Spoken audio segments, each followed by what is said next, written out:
The views expressed on the Nova Society are those of the panelists and guests and do not necessarily reflect the views or opinions of the Phoenix Research Institute or any institution which any panel member is associated. I'd like to welcome everyone back to the Nova Society. I'm your host, Dr. Brooklyn Ann Weldon, and I'm here with my panel, Dr. Scott Gershwer and Dr. Mark Bound. I know they are your favorites and mine, and today we are answering more listener emails, and we have extremely interesting and insightful questions. And we have one from Jesse, who lives in Toronto, Canada. Yay, Toronto! I used to live in Etobicoke. Jesse asks, are we witnessing the decline of American global influence or its recalibration? Decline? How do domestic issues like political gridlock and social unrest affect foreign policy credibility? Is the U.S. still seen as a moral leader on human rights? No. And democracy? No.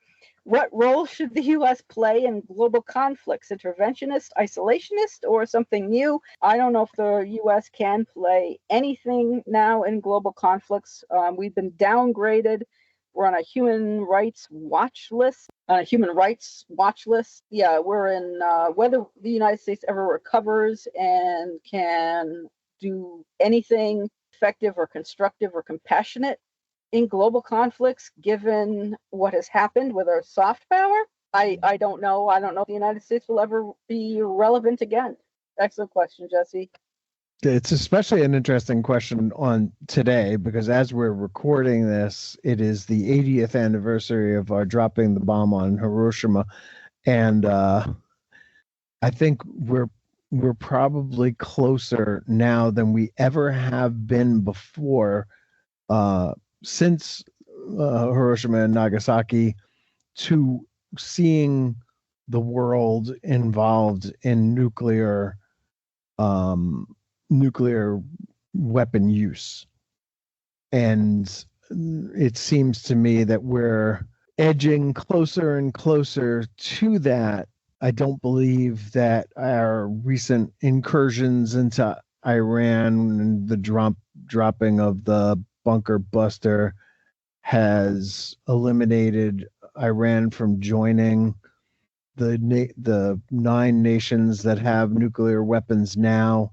I further believe that our diminished role in the world is going to lead both Japan and South Korea to join the nuclear club. If Iran succeeds, it's likely that Saudi Arabia would follow suit. And in Ukraine, I think Putin draws closer and closer to using what they're calling tactical nuclear weapons to fight that war. I think that the United States is indispensable, and we are dispensing with ourselves. We're self-dispensing, and the result is more and more chaos in the world, and crazier and crazier conflicts, and a president who is probably once again backing down from confronting Russia in a fair way and allowing them to do what they want to do in Ukraine. So the world is going to be more and more polarized. I think we're somehow or another becoming a vassal state to Russia, which is really messed up and unnecessary. I think the world is suffering because of that. There's a tremendous article by Anne Applebaum at the Atlantic about her 2 trips that she took to Sudan. The article basically says, in a post-American world, this Sudan is what happens. And I think she makes a pretty good point. Well, sorry, I think it's interesting where Mark Carney is now Prime Minister. Mark Carney, he's down speaking with Mexico, the Mexican president, Claudia Sheinbaum, about increasing trade and a closer relationship. And I believe Doug Ford is down there as well, unless I am mistaken, apologizing for having said that Canada was special and that the Mexicans were second rate. He should be apologizing But the Canadian-American relationship is no longer special. The U.S. is not invited to these trade talks, and the Canadian trade ministers or delegation, they're traveling globally to make other trading arrangements and find other trading partners and eliminating the United States. And you notice how it's interesting, Scott, what in light of what you said, that the United States is becoming a vassal of Russia, that India, Trump has now said that there's going to be another 25% tax or something, tariff on India because they buy Russian oil or some ridiculous thing. And the one that really, really raised my eyebrows was a 39% tariff on Switzerland because we have a trade deficit with, I believe it's Switzerland. And the reason we have a trade deficit with Switzerland is that we buy gold from Switzerland because the Swiss are the ones who melt gold into gold bars. And since we buy gold from them, of course, we have a trade deficit with them. But now there's a tax, or there's a tariff tax on Switzerland. I mean, none of this makes any sense. And putting a tariff on Canada, 35%, and Trump is accusing the Canadians of dumping lumber. We've had lumber trade in lumber with the Canadians for a long time.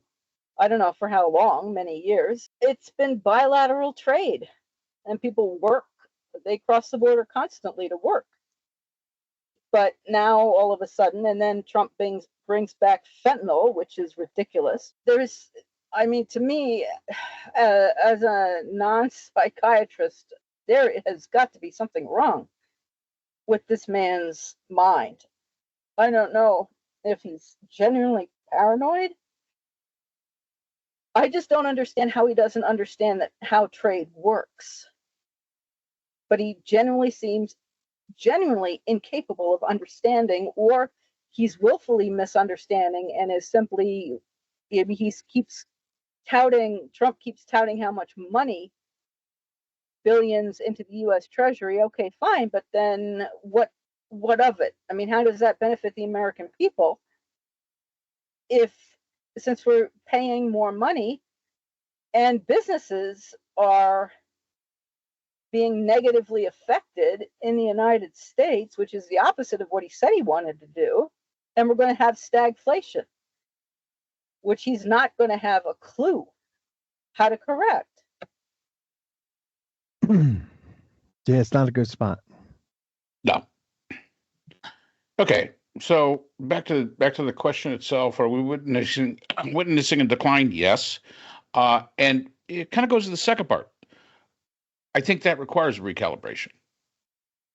So if the United States is going to decline, then the rest of the world does have to recalibrate. So I think they kind of go together. I don't think they're exclusive of separate to each other. Whenever the British Empire declined, the rest of the world had to recalibrate to that. I mean, so I think those two things actually go together when we're talking about influence. Domestic issues, political gridlock, we've had that for our entire history as a nation. I don't think that's impacted our foreign policy credibility. Social unrest, we're like the known country for social unrest. It's almost encouraged here. Yeah. The idea what makes us America. That's right. I mean, that's what makes us who we are. So do I think that, that impacts our foreign policy? No. Our credibility impacts our foreign policy.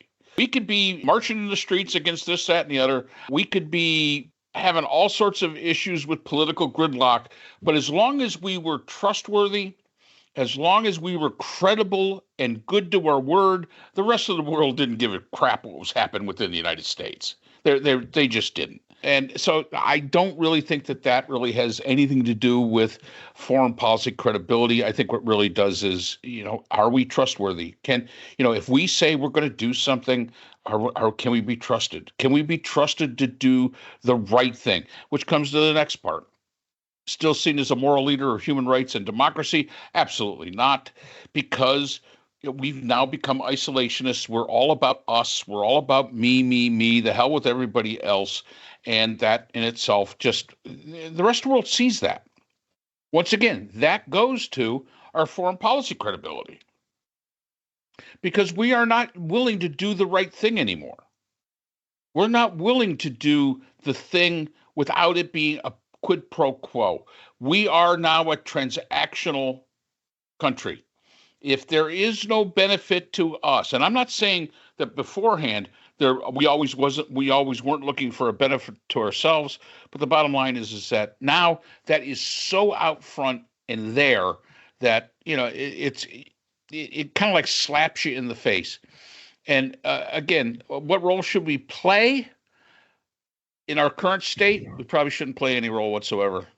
We need to get our own crap together. We need to find out what kind of country we really are and want to be, whatever way that's going to be, and then we can make the determination of what role we could play in global politics. Because right now, we are so divided as a country. I was saying this to a friend of mine the other day. I don't recognize the United States anymore. I have no idea. I honestly do not recognize it. And until we find who we really are internally, are the soul of the nation again. And again, I'm not going to say that the soul of the nation is going to be something that I'm going to approve of. And it doesn't have to be something I approve of. But for the rest of the world, they have to know that whatever that soul is, whatever that inner working of our how we're going to deal with them, they have to know that whatever that is going to be consistent, is going to be trustworthy, even if it isn't something they like. They can accept that the United States is not going to get involved. They can accept that if it's consistent. They can accept pretty much anything as long as it's consistent and as long as it's trustworthy. And right now, with the type of administration that we have today, which not even our own country trusts it, how the hell do we think that the rest of the bloody world's going to trust it? I mean, again, this is one of those questions where you have to look at it and say, we have looked in the mirror, we have seen the enemy, and it is us. And we are our own worst enemies at this point in time. So when we're talking about global conflicts, when we're talking about global politics and foreign affairs and things like that, until the United States gets its shit together, figures out exactly what it wants to be and who we really are, not who we're being told by Fox and all the rest of them we are, until we look at ourselves, and that has to start with the individual. It has to start with individuals. Then it has to start with communities. Then it builds. It has to build itself. It has to be the snowball. And we have to be able to look at this and say, hey, this is who we are as a country. Are we going to go back to the way we were in the founding fathers' time? Probably not. Are we going to go back pre-World War I when we were isolationists? Could very well be. Let's see how that worked out for us. But one thing are we going to become a colonialism? Are we going to go be colonialists, imperialists? Are we going to become those? I don't know at this point in time, but the nation has got to come to an agreement as to what it's going to be.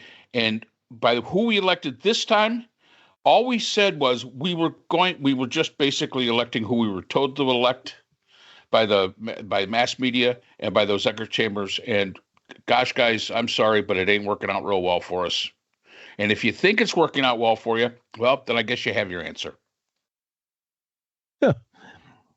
Can you imagine the mentality of somebody who thinks things are going really well right now? I can't. I mean, it really is, the analogy of like jumping off a roof, and as you pass the 15th floor, you're going, hey, this isn't as bad as I thought it would be. But, like we're going to land, and we're going to land hard, and it's going to be worse than last time. And last time was COVID, and it was pretty damn bad. And this time is going to be worse.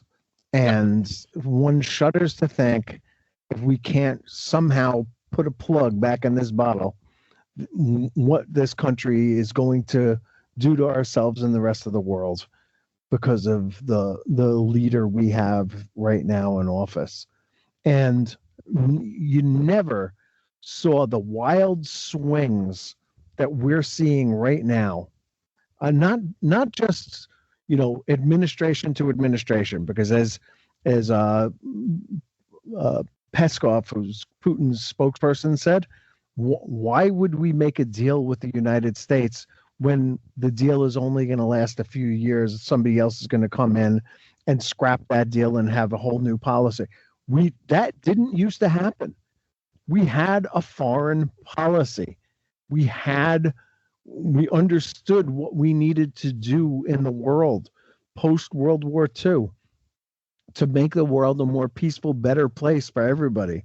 And we have run away from that now twice, right? Leaving all kinds of international agreements, abandoning our friends to embrace our enemies or our adversaries or partners who, what was the co-opetition partners, where we're competing in some places and cooperating in others.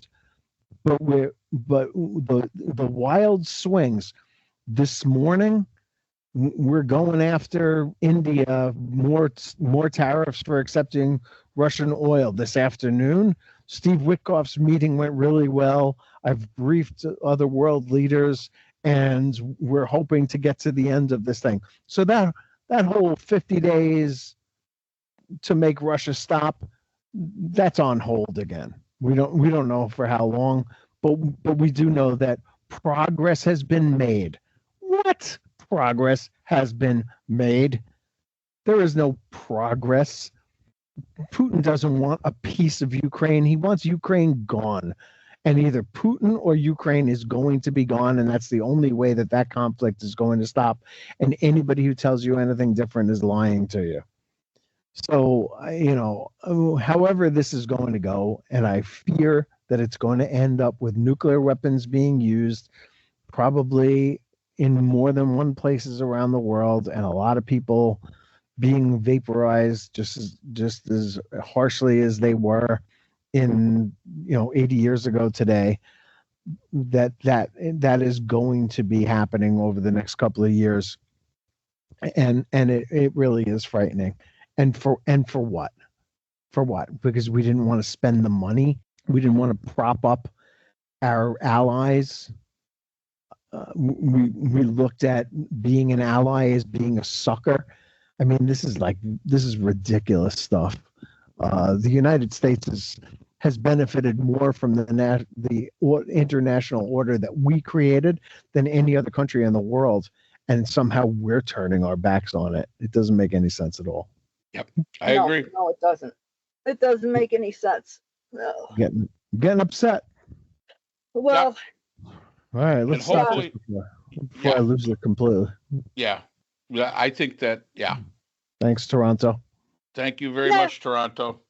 Yeah, well, it's an excellent question. So yes, thank you, Jesse. We appreciate the question. And they could do one other thing for us. Stop sending all that smoke down here, would you? Goodness. But as we are in agreement, the United States is becoming irrelevant, and Canada and other countries need to recalibrate. Canada is already doing that. The EU and other nations are also stepping away. It takes time. Keep your elbows up and stay with us on the Nova Society. Subscribe to whatever platform you prefer. If you have not already done so, we appreciate the support. We appreciate all the insightful questions. Do keep them coming. Send us your comments. Do stay safe. And we will see you again next time on the Nova Society. The Nova Society is a production of Nova Society Media, a division of the Phoenix Research Institute. We'd like to thank our production partners, Buzzsprout, who hosts the Nova Society, Audacity, our editing partners, Apple iTunes, the largest source of podcasts and music on the internet, Spotify, the most popular platform for the Nova Society, and iHeartRadio, your source for all things music and podcasting. The Nova Society is available on all of these and other quality platforms listed in our description. We'd also like to thank all of our listeners. Without your support, the Nova Society would not be possible. If you have a question or comment, we can be reached at nova.society.podcast@gmail.com. So for Dr. Brooklyn Ann Weldon, Dr. Scott Gershwer, and all of our production partners here at the Nova Society. I'm Dr. Mark Bound. Remember, the true power in society is knowledge. Thanks for listening, and we will see you again next time. Hi, everyone. This is JJ, the co-founder of Good Pods. If you haven't heard of it yet, Good Pods is like Goodreads or Instagram, but for podcasts. It's new, it's social, it's different, and it's growing really fast. There are more than 2 million podcasts, and we know that it is impossible to figure out what to listen to. On Good Pods, you follow your friends and podcasters to see what they like. That is the #1 way to discover new shows and episodes. You can find Good Pods on the web or download the app. Happy listening!